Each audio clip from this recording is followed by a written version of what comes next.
Mga kapaso, isang magandang araw. Ngayong araw guys, atikman na natin yung ating Peruvian apple. Yan po, oh. Meron na siyang crack. Yan.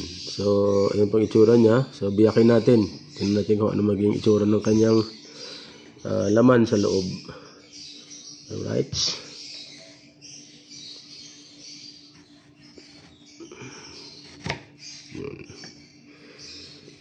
Ito siya guys, oh.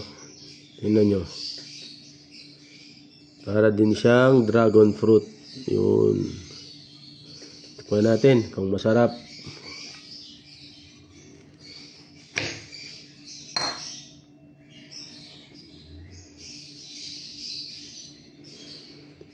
Tikman natin ha.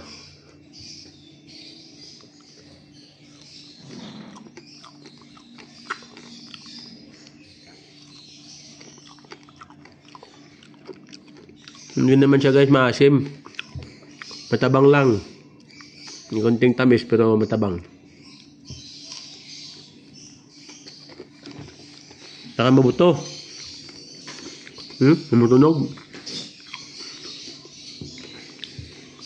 Ito pala siya. Hindi na alam kung kulang sa sa hinog.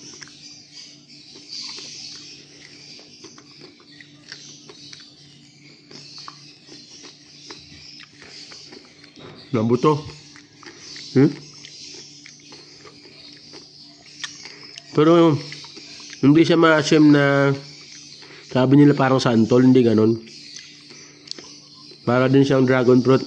Nga lang, medyo more on fiber siya kaysa juice kagaya ng dragon fruit.